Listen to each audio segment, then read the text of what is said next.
Island Club.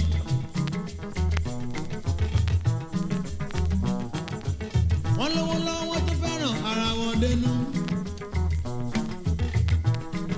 Bẹ̀rẹ̀ torí gbajúmọ̀ mi o. Chairman Chief Georgini Taylor Georgini T.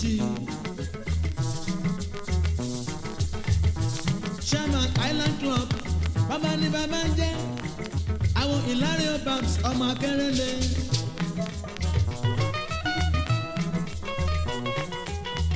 Yomi Rawa Akíntọ́lá ọmọ Ààrẹ Ọ̀nà Kakanfò.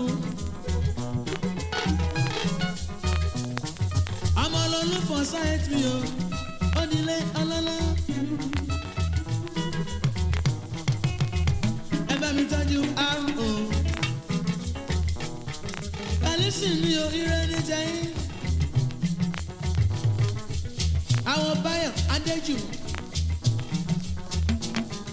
Kábíyèsí ọba ìgbìmọ̀ Odile ọlọ́lá. Chief Oníbùjẹ́ mi o. Báṣọ̀run Ẹ̀gbá ilé. Victor mi dákun Olúwọlé ọmọ ọ̀dọ́bí.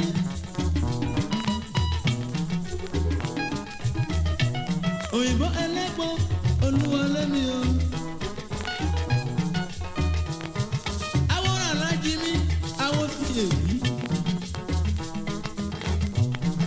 Àwọn tí Bolú Adébánjọ Balógun odò ń dáwà.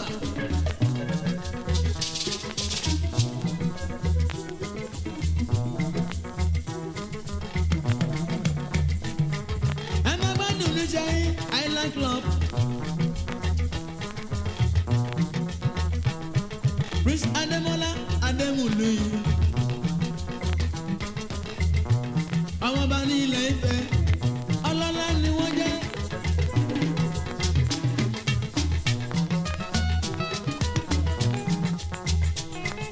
Onílé Ṣẹ́gun Smith ní Ṣẹ́gun Smith. First Lagos ọlọ́lá lẹ jẹ́.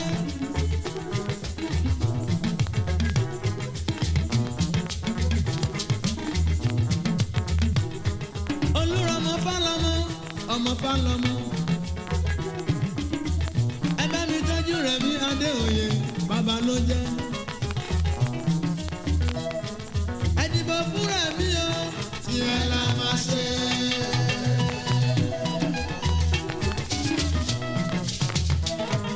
Ẹ dìbò fún Rẹ̀mí o, tí ẹ la máa ṣe. Ẹ jẹ́ kó wọlé. Ẹ dìbò fún Rẹ̀mí o, ẹ dìbò fún Rẹ̀mí o, tí ẹ la máa ṣe. Social Security Island Club. Ẹ dìbò fún Rẹ̀mí o, ẹ dìbò fún Rẹ̀mí o.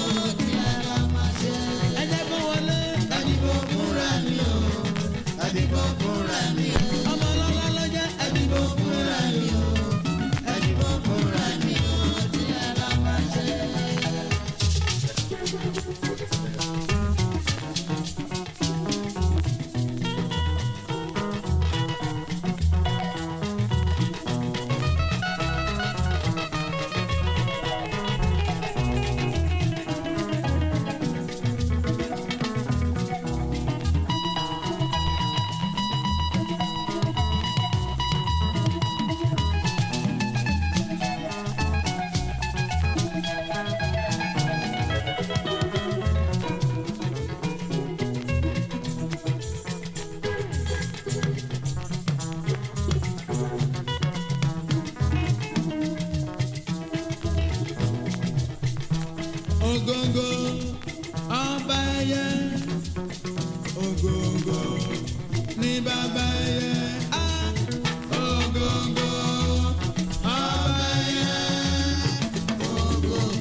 mú mi rántí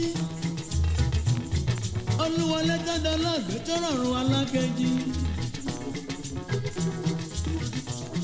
Bẹ́wẹ́ bá já lórí ìrókò wá lódì gbére gbére gbére.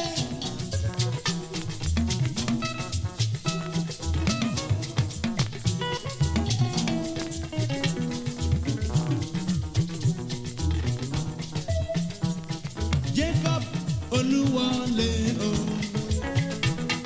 Jacob Olúwọlé o.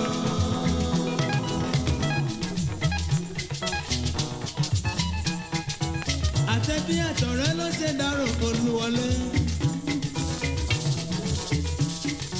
Fẹ́mi Akínyẹmí Jùjí Lucky Stars wọ́n ṣe dárò rẹ̀.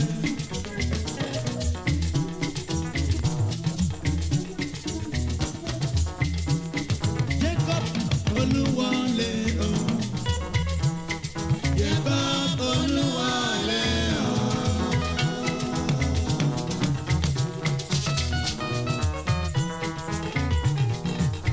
Sọ́kàn ló jẹ́ nínú olórin Èkó.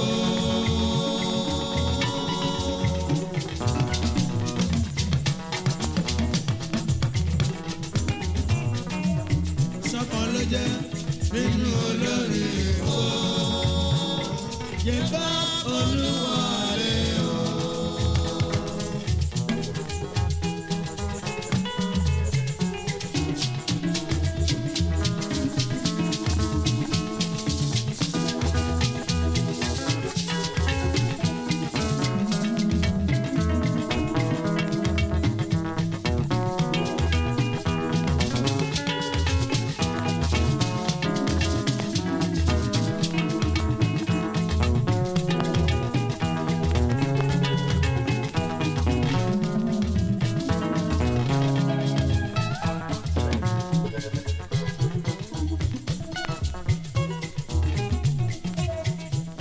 Ẹ̀yìn náà tọ́kù ká ṣe òun ni wípé ká tọ́jú ọmọ tó fi sílẹ̀ kíyà má jẹ wọ́n ọ̀rọ̀ rẹ̀ ẹkú ìlédè o.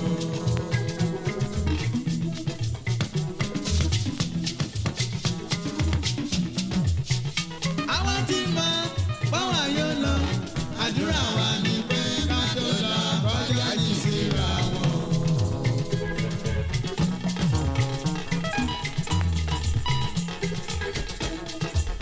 Olúwọlé bàbá Tọ́pẹ́ súnre o.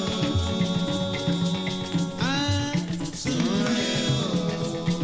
Ọmọ ti dọ́run sọ̀run rere. Súnre o. Súnre o. Má jẹ́ báwọn kọ́lé onímọ̀ lọ́rùn. Súnre o. Súnre o. Fẹ́mi Akínyẹmí Jùjí Lucky Stars wọ́n ṣẹ̀dá rẹ̀ o.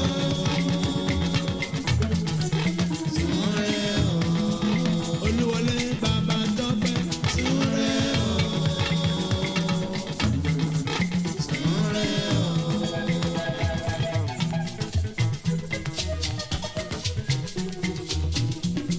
Mo wọ́n tẹ̀rọ ṣàṣà onílé ẹgbẹ́ Rap Publicity ilé iṣẹ́ tó pọ́wọ́ ni.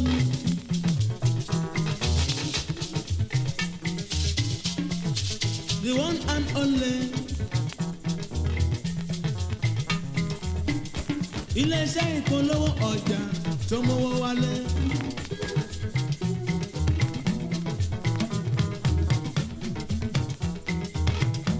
Rẹ̀mí ọmọdé oyè aláṣẹ Rap Publicity.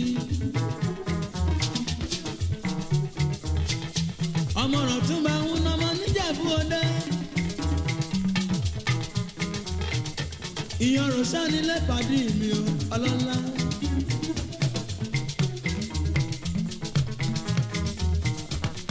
Ọkọ Mọ́símọ́lá, ọkọ Títíladé, ọkọ Mojísọ́lá mi dákan.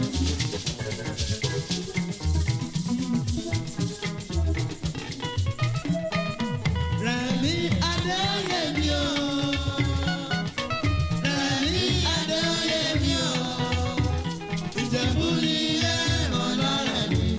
Sọ́dọ̀ ni wọ́n jẹ́ ní Rap Publicity o. Rap Publicity.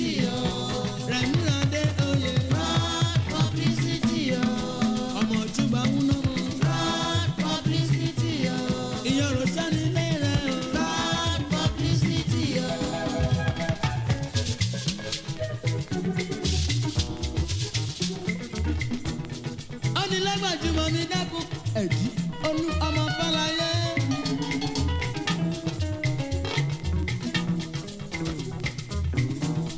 Àkúrẹ́ nílé olóyè mẹ́kun.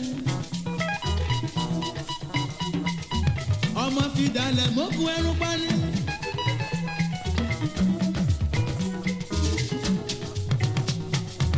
Àkúrẹ́ lómi méjì wọ́n gbòjèjì lọ́la. Aláṣẹ bírẹ́bírẹ́ aládọ́bí ọmọ nílé ẹ̀jí olú ọmọ fàlàyé.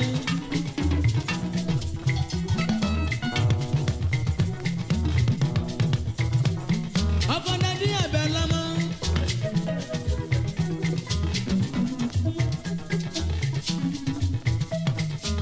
Ẹ̀jí olúfàlàyé o.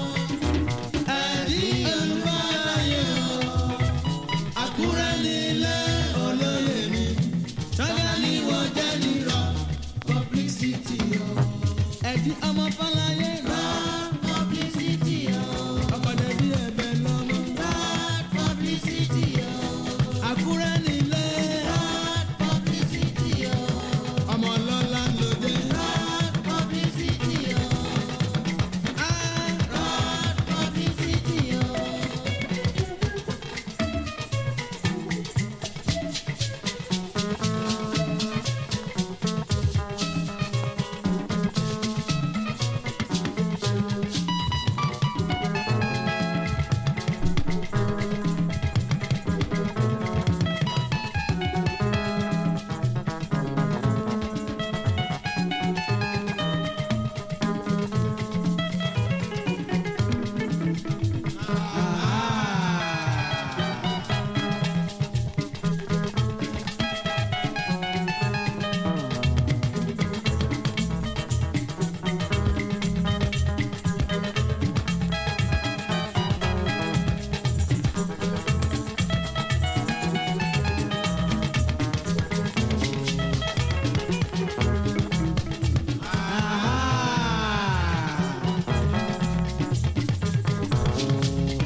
Ọmọ mi rántí gbajúmọ̀ mi o.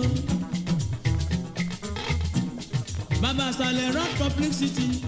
Akin Ògúnmádé ọmọ Davis. Praise me.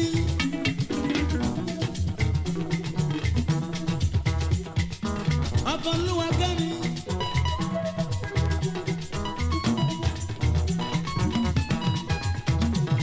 Ìsàlẹ̀ kan nílé ọlọ́rọ̀ mi àtàtà.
director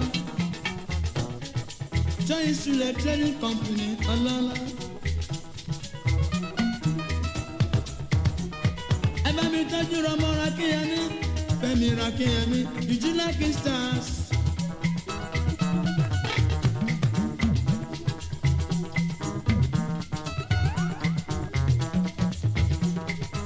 àti dàgbà nínú jújù o jákèjádò ayé. Fẹ́mi ọmọ Akínyẹmí.